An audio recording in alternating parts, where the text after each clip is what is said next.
Alright, and welcome to Solving Rational Equations. For my Algebra 2 students, I believe that this is the pinnacle of difficulty that you will experience in Dallas ISD. And with that being said, once you master this, you have a very strong claim to say that you have mastered Algebra 2. So without any further ado, let's get to it. So we see here we have this very complicated looking equation with two fractions being added up and set equal to a third fraction. But notice something special. This denominator matches this denominator. In fact, that's what we want for all three of these fractions. So I can actually kind of write it like this. I can write, okay, we have 2x squared over x minus 4 plus, and then right over here we have 19x, and just give me 1 second, I'll only write the numerator, 7x minus 3x squared, all over. Now the trick is whatever fractions match, you want to ask yourself, can I split them up? So for instance, x squared minus 16 can actually factor to x plus 4 and x minus 4. And of course, x squared minus 16 factors into x plus 4 and x minus 4. So in this case, what we want to do is we want to make this fraction here to the left match these other two fractions by multiplying by the missing factor in the denominator. So notice right here we have that factor x plus 4 and that factor x plus 4, and here we have x plus 4. What I multiply the bottom by, I'll multiply the top by x plus 4, and from here I can begin to distribute. So I say, okay, well, you know what, x times 2x squared will give me 2x cubed, and then 4 times 2x squared will give me, let's see here, 8x squared, and this is all over x plus 4 and x minus 4. And actually notice, you know what I'm going to do? I'm just going to extend this, because now that these denominators are the same, I can actually add these two fractions. So let's just go ahead and put plus 19x equals 7x minus 3x squared over our denominator, x plus 4 and x minus 4. Perfect. Alright, so that's really kind of step one. Step 1 and 2. We multiply this fraction right here by the missing factor, and then we just combine everything in the numerator on the left-hand side. Okay, now the next thing we want to do is, now that our denominators are the exact same, we actually just get to set these things equal, and we get to solve the numerator. So that's kind of nice. We get to ignore everything that's on the bottom. So I'm going to pause the video and kind of clean this up, and give me 1 second. Okay, so now I have just the numerator written. Now notice anytime you have a higher order function, x squared or above, you always want to set the right side equal to 0. So I can do that by, let's see, subtracting 7x minus 7x, and adding 3x squared and adding 3x squared. And we're going to get a little bit of a difficult problem. We have 2x cubed, let's see, plus 11x, and then plus 19 minus 7 appears to be 12x. Okay, equals 0. Now at this point, what you want to ask yourself is, what is the most that I can factor out of each of these? And it turns out, weirdly, the only thing you can factor, oh, I'm sorry, there should be an x squared there, is because this has 3 x's, 2 x's, and 1 x, you can actually factor out an x, which means we now have 2x squared, you just drop the exponents by 1, plus 11x plus 12. Now then, from there, what we want to do is we actually want to factor this. However, and I want to use a different color to show you that we're doing this kind of separately over here. You're going to have to use factoring by grouping. And this is something that we've worked on quite extensively this year. Okay, so we take our a term and our c term, and let's see, 2 times 12 is equal to 24. And we're looking for two things that multiply to be 24, but add up to be positive 11. And if you're pretty good with your multiplication facts, you'll know right away this is 8 times 3. So that's not too bad. Okay, so we can actually split this up as 2x squared plus 8x plus 3x plus 12. And from here, I want to then go ahead and I want to break this up into two groups, my first group and my second group. And I say, you know what, from this first group, what I can pull out is I can actually divide both of these by 2x. So I will factor out a 2x, and I'll have some leftovers. And over here, I can divide both of these by 3. Okay, so it's positive 3, so I put plus 3. And my leftovers appear to be x plus 4. And over here, 2x squared divided by 2x is x, and 8x divided by 2x is x plus 4. Now remember, if both of these factors match, you win, all right? So we say, hey, it breaks up into x plus 4, and my remainder is 2x, and my remainder is plus 3, and we've done it. So we have x plus 4 and 2x plus 3. Now this is what we were looking for, and don't forget it equals 0. That's what we're looking for. And I want you to pause the video, finish taking your notes, and let me go ahead and clean this up for y'all. Okay, now that we have our 3 factors that are actually in the numerator, and we've set them equal to 0, well, we actually split this up. We say, here x is equal to 0, here x plus 4 is equal to 0, and here 2x plus 3 is equal to 0. And we just solve for x 3 times. Well, clearly x already equals 0. I can subtract 4, and x is equal to negative 4. And over here, a little bit more complicated, but not too much. We subtract 3. We have 2x is equal to negative 3. Divide both sides by 2. And x is equal to negative 3 over 2. Now, this is what makes these so tricky, and I think this is where most students will make a mistake.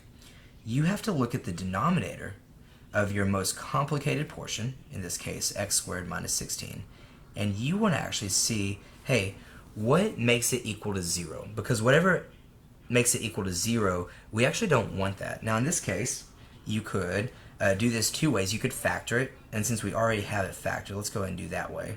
So x plus 4, x minus 4, and we want it not equal to 0. And in this case, you would say, like, hey, x cannot be positive 4. Oh, I'm so sorry. Here, I didn't really make a mistake, but I don't want to trip you up. So when we factor that x squared minus 16 equal to 0, we're then saying, hey, x plus 4 cannot equal 0, and x minus 4 cannot equal 0. And in this case, this one actually gives you where x cannot equal negative 4, comma, add 4, and x cannot equal positive 4. So look at our solutions. We're saying x cannot be negative 4 or positive 4, so 0 is fine, and negative 2/3 is fine, but since x cannot be negative 4, even though it looks like a solution, it's actually not. So if I were to ask you, what are the solutions to this problem, you would say x is equal to, and they use fancy brackets for us, they say negative 3 over 2, comma, 0. And there you go. All right, now I know that was a very, very long example. I'm going to pause it. I'd encourage you to finish taking notes. And I'm going to do one more example. And like I said, if you have the fortitude to do this, this will be the first problem from your homework. So you'll have a third of your homework done after this next example. Okay, so here's problem 1 from the homework. All right, so what are we going to do? Well, I'm going to write this a little bit off to the side. I'll say, let's see, x squared is x plus 2. And I'm actually going to, anytime I see a negative, I just like to go ahead and change that to a positive and distribute that negative to both of these. So negative 5x squared, and a negative times a negative is plus 5. And of course, this is over x squared plus 5x plus 6 is equal to, oh, and wait a second. Oh, look at the mistake I made. We don't want to do that. In our first iteration here, what we want to do is we want to factor this. So x squared plus 5x plus 6 breaks up into x plus 2 and x plus 3. And over here, of course, we have 3x plus 5 over x plus 2 and x plus 3. And it becomes very clear that our missing factor from here, from x plus 2, is that x plus 3 and that x plus 3. Okay, so I multiplied both of these by the bottom and the top by my missing factor of x plus 3. And this tells me, you know what, I've got x squared times x, which is x cubed, and x squared times 3, which is plus 3 x squared. And then from here, you know guys, I'm really gonna hope that you understand this, because my denominators are the same. I can actually just go ahead and combine everything on the top, minus 5x squared plus 5 all over x plus 3 times x plus 2 is equal to 3x plus 5 all over x plus 2 and x plus 3. And remember, at this point, we're really just working with the numerator. Now let me do one more simplification step. I want to say this, 3x squared minus 5x, so we can really have x cubed minus 2x squared, let's see, plus 5 is equal to 3x plus 5, and all of this of course is still over that x plus 3 and x plus 2, and over here x plus 3 and x plus 2. Okay, now that I've simplified all this, I know that I can just work with my numerator. So I would pause the video, I would finish taking the notes, and then we'll start working with the numerator. Okay, so now I'm just working with the numerator. We are ignoring the denominator for just a moment. And remember, anytime it's a higher order function, we want to set it equal to 0. So minus 3x. And since there's no x value, I'll just kind of squeeze it here in the middle, minus 3x. And minus 5, and we get this, x cubed minus 2x squared minus 3x, and of course 5 minus 5 is 0. And from here we just want to factor it. Well, I notice x cubed, x squared, x. The thing I can factor out of all of this is an x, which means my leftovers are going to be x squared minus 2x minus 3. And then from here, oh, let's get the right green, we have x, and we can split this up into two different things. Let's see here, x, and I just want to say this is going to be minus 3 and x plus 1 is equal to 0. And from here, we can actually take these three things and set them all equal to 0. So I'll just do it over here. X is equal to 0, which of course is one solution. X minus 3 is equal to 0. Of course, we add 3 to both sides, and we get x is equal to positive 3. And our last one, we can write x plus 1 is equal to 0, minus 1, and x is equal to negative 1. So those are my three solutions, 0, 3, and negative 1. However, remember, you have to check this against the denominator. So let's pause our video. Okay, so what's our denominator? Our denominator is x squared plus 5x plus 6. And we're saying, hey, where does this thing equal 0, because x cannot be that? Okay, so of course we factor it. X plus 3, x plus 2, we already had that factored. We're saying, you know, where can this not equal 0? Well, this is where x plus 3 cannot equal 0, and x plus 2 cannot equal 0.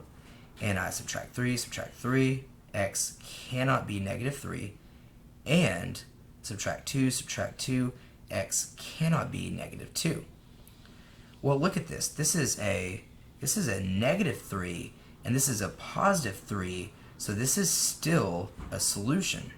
And I don't see a negative 2 on either of those, so my solutions here are going to be x equals negative 1, 0, and positive 3.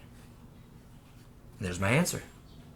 All right, hey, this was, like I said, in my opinion, one of the most difficult things in Algebra 2. If you have to, rewatch the video, take a break, come back, watch it again.